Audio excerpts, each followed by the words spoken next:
You know what passion is? Passion is an emotion. It's an emotion without an action. Passion will get you nowhere. Inner drive will get you nowhere unless you act on it. But for some reason or another, you've been holding back.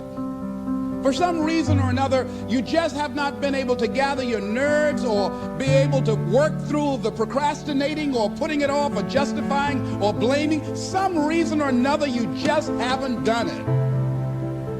And you know you ought to do this. You really want to do this, but you don't know why you haven't done it. We know that this is not easy. Because in order to begin to reinvent your life, you've got to make a conscious, deliberate, determined effort. That you really have got to put all of yourself into it. It's very challenging to act, to do those things. I think that among the things that prevent us from acting is the fear of failure. And if you've already failed, you don't want to fail again, the pain of that. Fear is not real.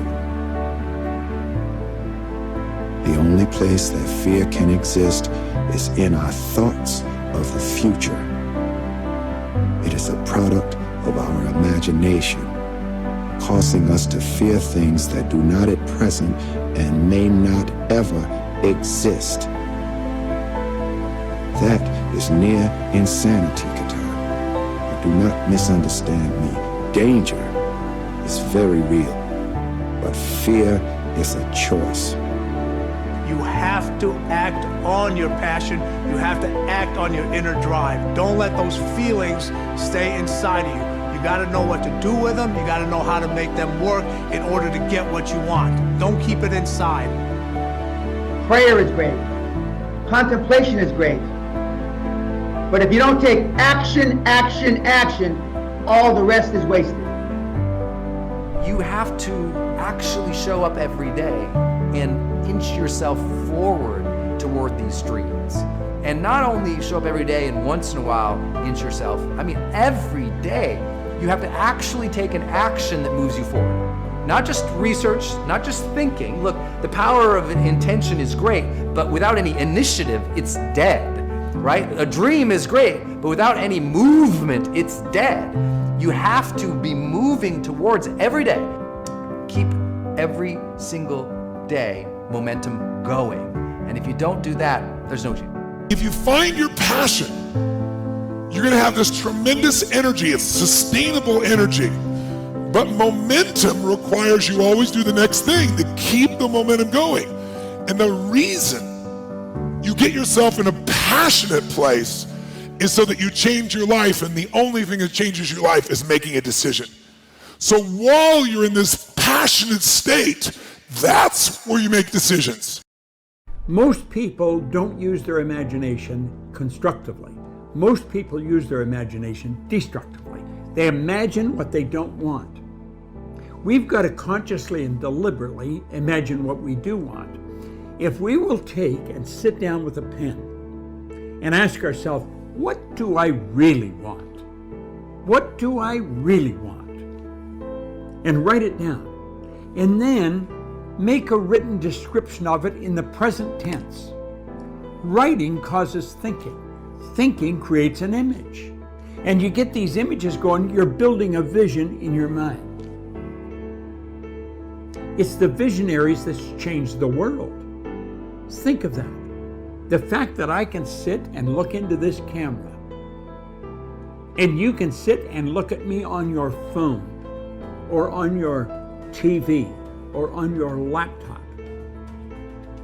That was the result of somebody's vision. Do you know everything you've got, the clothes you wear, the house you live in, this microphone that's in front of me, it was all the result of somebody's vision. It's not an accident. You and I have a marvelous imagination. And everything starts with a vision. Van Gogh was asked how he did such beautiful work. He said, first I dream my painting, and then I paint my dream. You're never, ever, ever, ever going to feel like doing the things you need to do in order to have what you want. You're always going to need to push yourself. You're always going to need to parent yourself. So what is the net advice on this? What is the bottom line? The bottom line is no one's coming. No one. No one's coming to push you. No one's coming to tell you to turn the TV off. No one's coming to tell you to get out the door and exercise. Nobody's coming to tell you to apply for that job that you've always dreamt about. Nobody's coming to write the business plan for you. It's up to you. And because you're only ever going to do the things that you feel like doing right now or that feel good right now, unless you understand that you've got to parent yourself, you got to push yourself, you're not going to make your dreams come true. You're just not. We're not wired that way. You weren't born that way, you weren't that way when you were growing up, and you're certainly not that way as an adult. And there's a tremendous amount of liberation that comes when you accept the fact that you're always going to need to give yourself a push. Success is an elusive thing, right? What is it? And I think it's very interesting that if most people can't define success, well, it means you made X amount of dollars. But if you make X amount of dollars but you spend more, are you successful? Or, well, it means you come home happy every day. Okay, how do you know when you're happy, you know? So I think success is a funny thing, which is we all seem to pursue it, but we don't know how to measure it or actually how to define it. So how do you pursue something that you can't measure? Fascinating. So when people say to me, how do you measure success? It's a question we all have to ask ourselves. Am I successful? I don't know. I mean, I had a good year last year.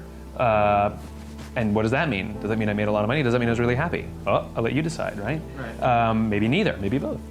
I had a good year last year, but am I successful? And the answer is no. I don't feel I am, because I'm trying to build a world that doesn't exist yet. I'm trying to build a world in which 90% of people go home at the end of the day feeling fulfilled by the work that they do. So I definitely took a big step forward towards that goal, but I'm still so far away. So somebody said to me, then how do you know if you're successful? And the answer is, if it can go by itself. And so what is more interesting to me as a measurement of success is not the markers per se. It's not the financial goal or the size of the house that you want to buy. Those are nice things, go for it. But those are not measurements of success. Those are just nice things to collect along the way. Right. For me, it's momentum. I want to measure momentum, which is, you know, when something is moving and you start to see it lose momentum, you're like, uh-oh, give it a push, because if you don't give it a push, it's going to stop. And an object in stasis is much harder to get going. It requires a lot more energy to get something started than it does to keep it going, right? And so if you don't let it stop and you can keep it going, it's this, you know, it still might slow down there, but you can get it going again much easier. And for me, the opportunity is to get the ball rolling faster and faster and faster and faster and faster and bigger and bigger and bigger. It's like a snowball.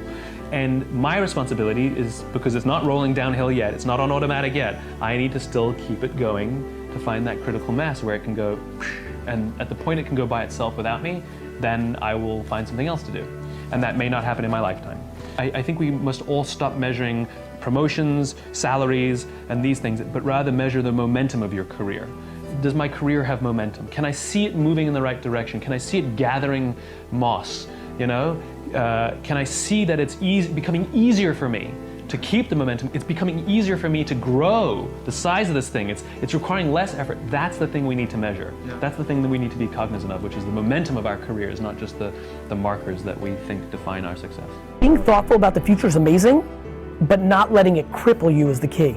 Yeah, because my problem, I would think so further in the future, I would start worrying about stuff. It's stuff that I want to accomplish before I leave this earth years from now that I want to do. Like, I always... It's great to have ambition. Yeah, that's one. But if you cast too much judgment on yourself on a day-to-day on how you're reaching that ambition, you're going to cripple yourself.